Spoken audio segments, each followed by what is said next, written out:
Hello everyone, welcome back to the channel.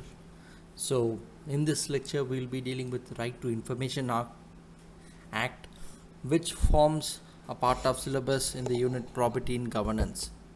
See, this lecture in particular is not only important for UPSC exam but also for our own lives as well, because for the information we need from the government, we should get these proper information from the government. We have to use this RTI to get certain information which cannot be given by government so easily.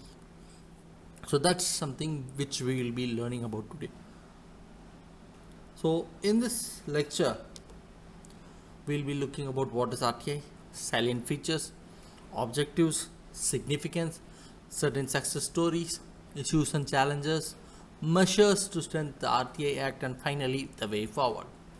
So let's start with the introduction of what is RTI Act. The Right to Information Act. The Act grants every citizen the right to access information held by public authorities. Like this, let's make it simple. This Act grants every citizen the right to access information held by public authorities.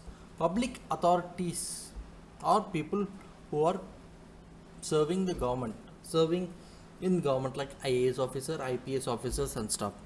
They all are public authorities. So to get those information, to access those information, Right to Information Act was passed.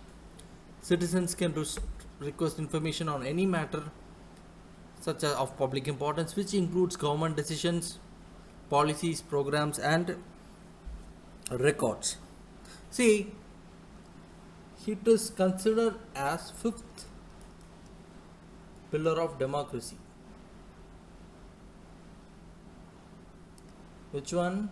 The RTI information is considered as fifth pillar of democracy. So we have to use this fifth pillar properly, and it was also enacted to promote transparency and also accountability.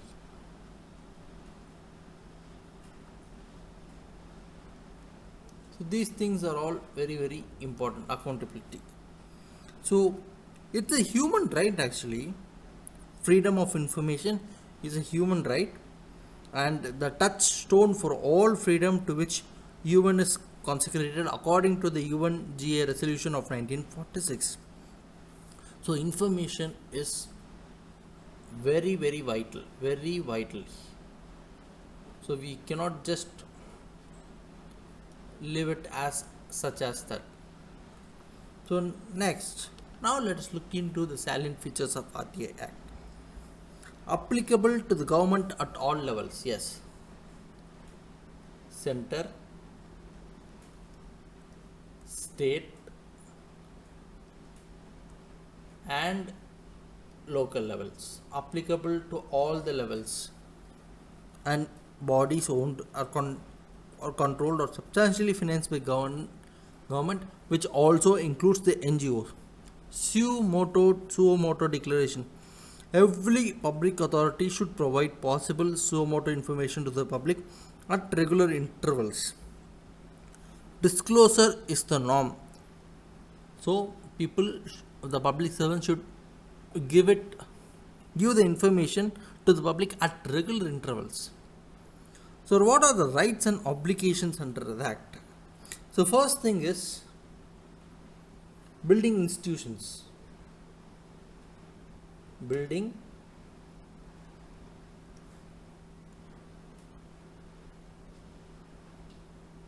institutions.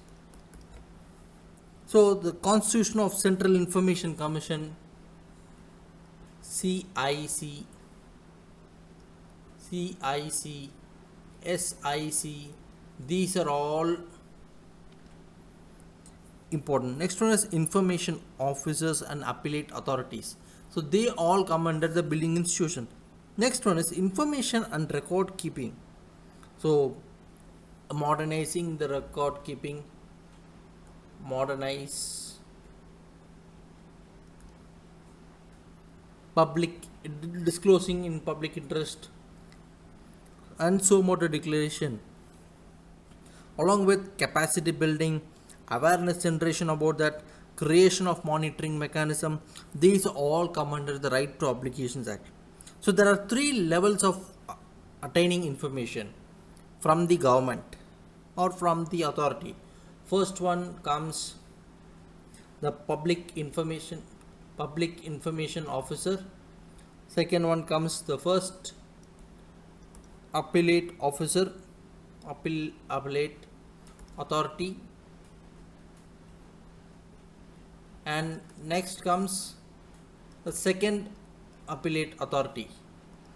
So these three levels of attaining information can happen with these three authorities. So fixed timeline to provide guidelines. So it should be provided within 30 days in normal cases. 30 days in normal cases, and within 48 hours if it is a matter of life or liberty of person. See, and for the first appellate authority should give the information within 30 days. 45 days in the sense if it is exceptional, and reasons to be given to be given in writing if it is delayed from the date of filing appeal. Information asked, what all they can ask? They can ask anything that the government can disclose to the parliament. Penalty. So imposition of penalty for refusal to provide information is also there. So we must note that it's not only for giving information, and even the officers face penalty if they cannot give information. So next we'll coming into the objectives. To secure access to information under the control of public authorities in order to promote transparency and accountability in the working of every public authority. See, as I told earlier, transparency and accountability matters in RTI Act.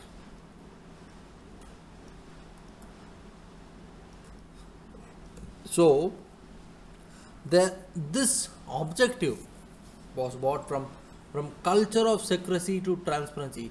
That is, the government changing from the secret or secrets, keeping things secret, to bring in transparency. Dispo system to bring accountable government. Yes, we need accountable government for the democracy, Indian democracy, to survive. And finally, from unilateral decision making towards participatory governance. See, when RTI information is given, people participate in the process of governance. People participate, because of which it becomes participatory governance. So this is very important. These objectives on the whole are very, very important, and we must know that. So move on to the next. What are the significance? Citizen centricity in decision and action. See, the RTA has brought citizens to the center of every action, as now officials cannot take any random decisions. No, you cannot take any random decisions. The decisions have to be objective so that it can be defended in future by the decision makers before the public. See, you cannot take random decisions. Random decision cannot be made. And even if you make, you are accountable for these decisions. So citizen centricity here helps in decision making and action, which avoids this thing, that is random decision making. Now, participative governance. See, RTA enables the citizen to participate in the governance with the information they have obtained. Like they can give feedback, petition them through courts, and ask for rationale of official decisions, like questioning the official decisions. A simple example here we can look into is uh, MGNREGA. We all know that Mahatma Gandhi National Rural Employment Program. So we all know that. So in this program, in this project, in Alwar, that is in Alwar, in Rajasthan,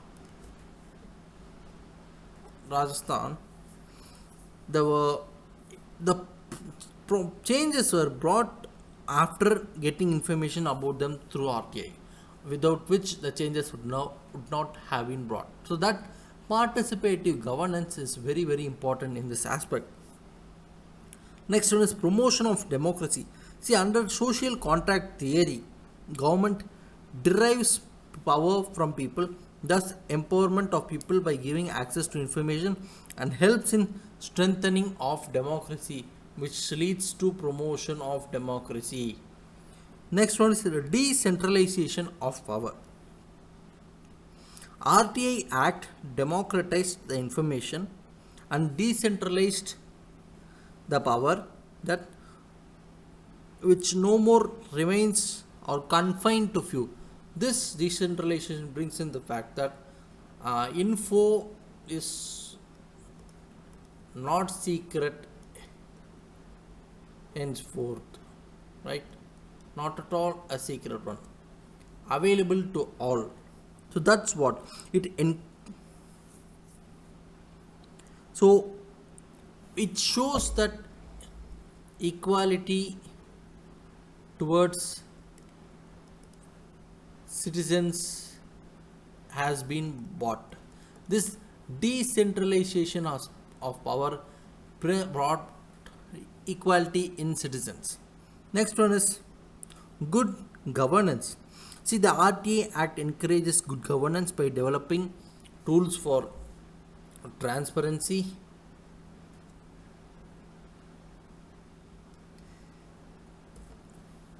accountability, and citizen participation. Accountability and participation of citizens.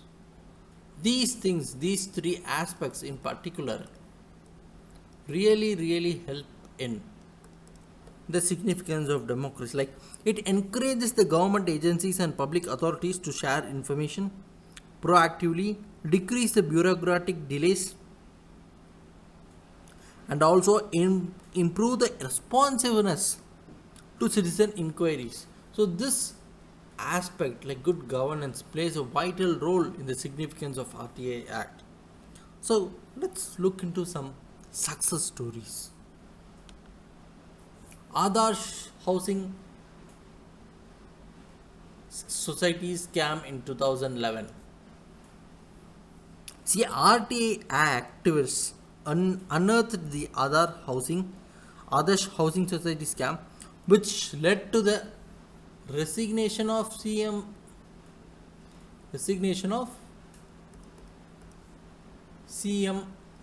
of Maharashtra.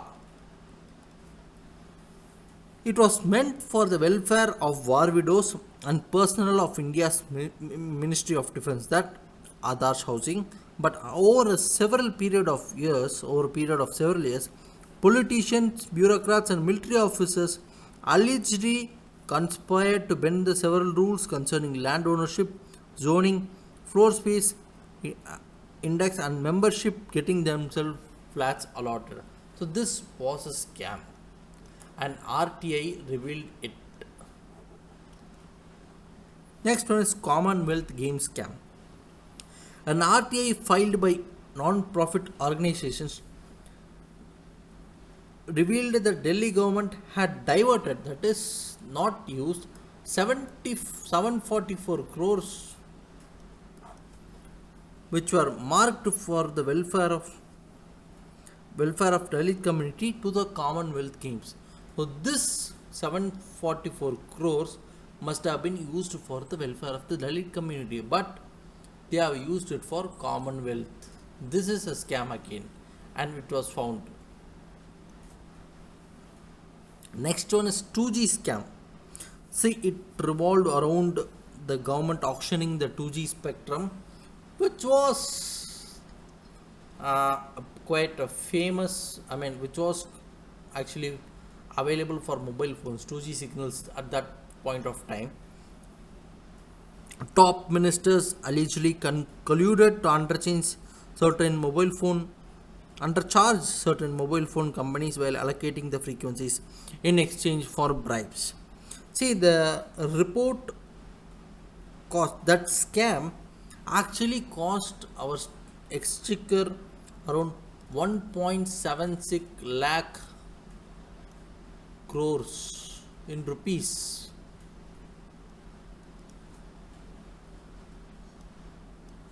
So that is something which cannot be digested so easily. So 1.76 lakh crores, which might have been used for very very beneficial things if it has been used properly. And fair price shops Gujarat. So what is this? What's this thing like? You might ask me. So an 18-year-old student from Saldi village used RTI to nail the ration shop which was not distributing food grains to the ration card holders. His persistence led to mandatory stock disclosure by fair price shops in Gujarat. See, till that boy was doing, no stock was displayed. But after that, after the entire state started displaying the stocks in PDS shops. So this shows how RTI brings to the fact that how important it is. Now let's look into some issues and challenges. High pendency. See, the Information Commission here were envisioned as the watchdogs in the implementation of the RTI Act. Okay, they are important. They are 15 years later, the commission seems to be going the way of judiciary in terms of pendency. Like CIC alone has around 30,000 cases in pending, which is very high. Backlog. The increasing backlog is exacerbated by the fact that most commissions are functioning at reduced capacity, which includes the CIC, Chief Information Commission, which has been headless since for quite some time. Poor record keeping. Most of the old records are not available in digital format. Yes, past times, records were written and they were not available digitally. So because of which it has created a problem again. This creates a problem for replace of RTI because providing accurate and proper information requires and large amount of unnecessary information will also be provided because you don't know which information to properly take and give because of the non-digitization of record, because of which it might not be revealed properly. So this is from the institutional side. So what is the issue and challenges from the public side? Effectiveness. Poor quality of the information provided, that is not updated at all.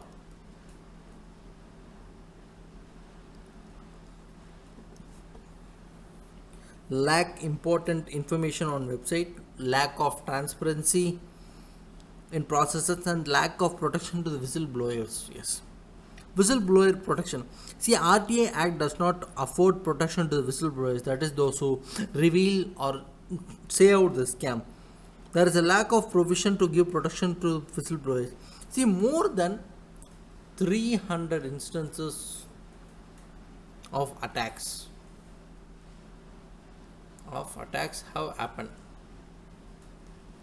and out of which at least 51 murders and 5 suicides can be linked to the information sought on the RTI Act. For example, Satyendra Dubey, the Director Planning of National Highways Department, was murdered for exposing corruption in the Golden Quadrilateral project in Gaya. That's one example. Another one is Amjit Jitwa, who had filed several petitions against the illegal mining in Gir forest, was shot dead in 2010. So this is something we must know. People are not safe, when they expose certain scams. So lack of awareness in the public. Although many know what right information exists, but not even 20% of the Indian population know how to exercise and how to seek information for the public. See, only 15% of the respondents were aware of the RTI Act, and awareness level is so low among the disadvantaged, that is, disadvantaged communities.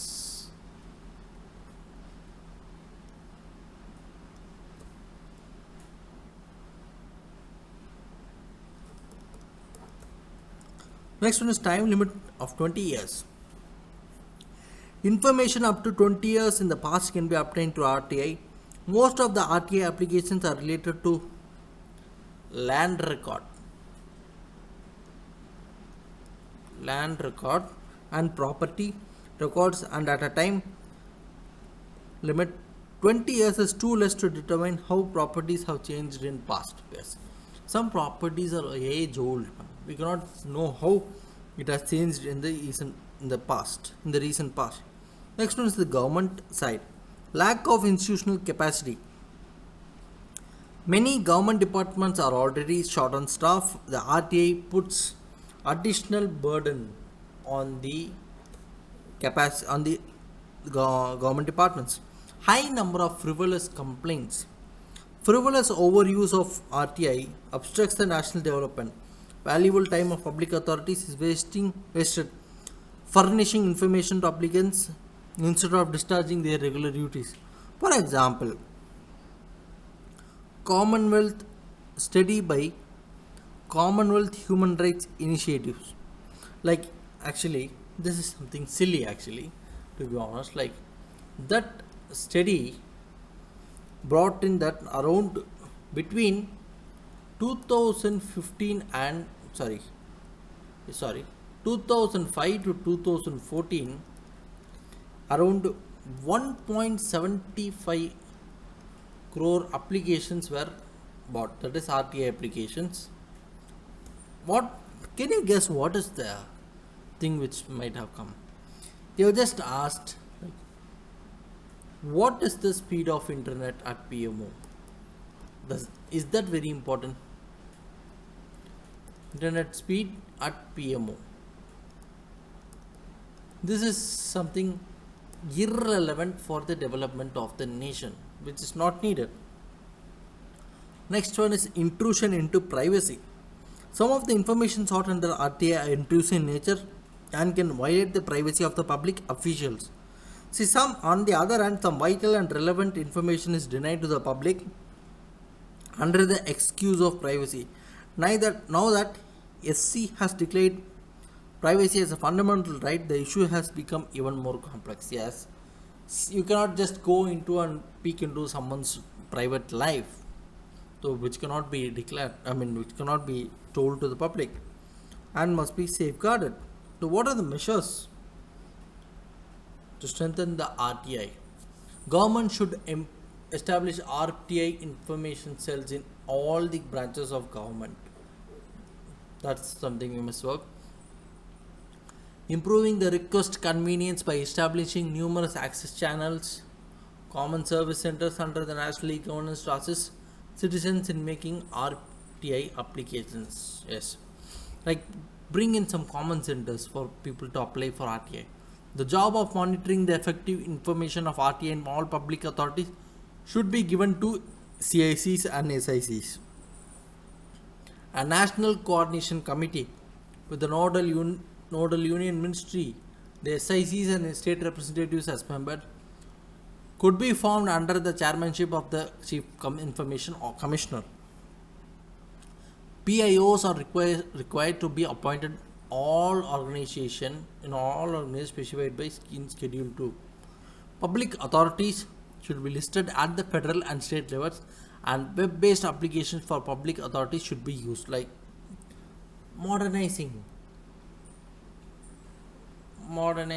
this thing. You can know to whom RTI must be sent. RTI must be sent if they are for information.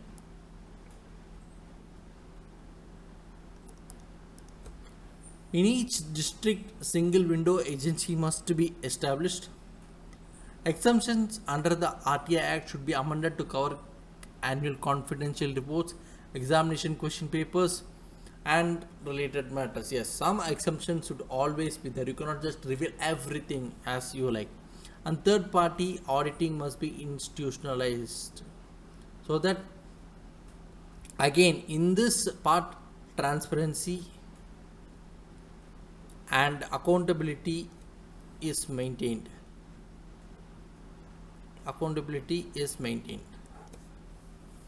So moving on to the next, what is way forward? What all it can do? ERTI. See, our world is running in the electronic mode, like e-governance. It is better to create a web portal wherein applications of RTI and delivery of information is processed through online rather than getting some letters through offline. No, we change into online and it will eventually work faster and better. Proactive information disclosure. Government should disclose as much as information as possible proactively to the public, like disclosing earlier. This will help in people not speaking with random things. Putting all the acts, rules, circulars and other related issues on website so that people need not have to receive the same by filing an RTI application. Make everything transparent. Rules, regulations, codes, etc.